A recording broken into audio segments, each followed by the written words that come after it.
Hello,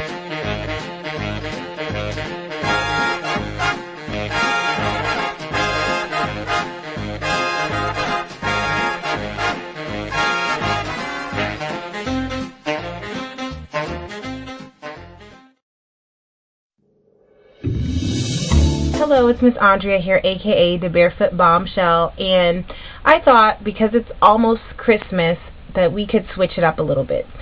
You guys know that I'm into making clothes, I'm into jewelry, I'm into makeup, I'm into nail art, but what I haven't shared with you guys is that I am a major crafter. I love to make homemade items and homemade gifts. So there's one person on my Christmas list that I could not think of what to get for them. So I decided that I was going to make them a patch blanket, and I'd love to do this project with you guys. So what is a patch blanket? Patch blankets are lovely piecework blankets. This is an example of one that I've done. This one is really huge, so I'm not going to try to open it up. But they're very similar to quilts. Except there is no threading design that has gone through it. It's literally just a piecework that has a blanket on the inside to keep the person warm, and they're really fun and very easy to make. One of the reasons why they're so easy to make is because there really is no set rule to making one. You have your fabrics and you cut them and you attach them until you eventually get a nice huge piece of fabric, which is our top fabric, and that is called our piecework. So I want to make this project with you guys, and the individual that I'm going to make this blanket for loves blues and purples. So I just went to my local fabric store and I picked up a bunch of cottons in all sorts of shades. So I'll show you guys the prints I'm using.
And these pieces are actually not as small as they look. I should open them up. They're actually really long strips of fabric, and they're 1/4 yards. A lot of these are 1/4 yard pieces. So anyway, long story short, I have a ton and ton of these fat quarter pieces in blues and purples. Now, me personally, I always like to create a color pop with my piecework. So for this blanket, even though it has a lot of purples and a lot of blues, I decided to use a lovely aqua sort of deep sea foam green, and it has a touch of blue in it as the color pop. So I'm going to find a way to throw this into the piecework somehow, because I think it'll just give a really interesting visual, okay?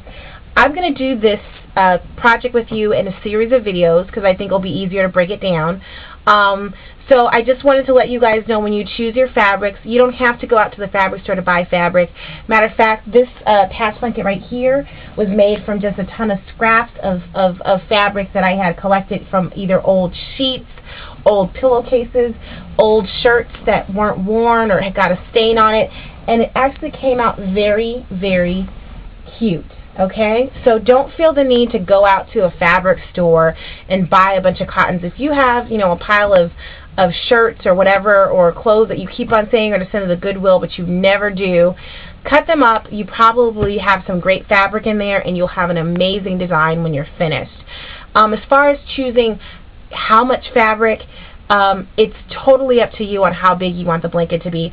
I am trying to make a rather large blanket because this is for a man, and I notice men do not like to get dainty gifts. So I think this will be something that this person can either put on the foot of their bed, or it's something they can even just throw on themselves when they're watching TV.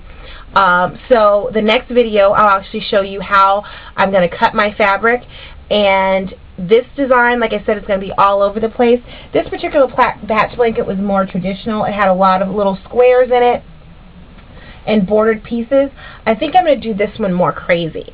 So this one actually should be easier to do than this one. So if you ever wanted to do a quilt and you were intimidated, try this project with me. I think you'll really like it. It's fun. Either keep the blanket for yourself, give it to someone else. Another thing is, if you don't want to make a blanket at all, you can actually take the top piece that you create, stitch up the edges, and you could have a wonderful handmade art piece to hang on your wall. Okay, so I'll be back with a video where we actually start cutting the fabrics, and then maybe we'll get to some sewing in that video. I'm not sure because I've never done a tutorial type of video yet. So this will be an interesting little project for me too. So stay tuned. I hope you like it. If you know someone that's into crafting, let them see this video because I really think that it's a lot of fun. All right, take care.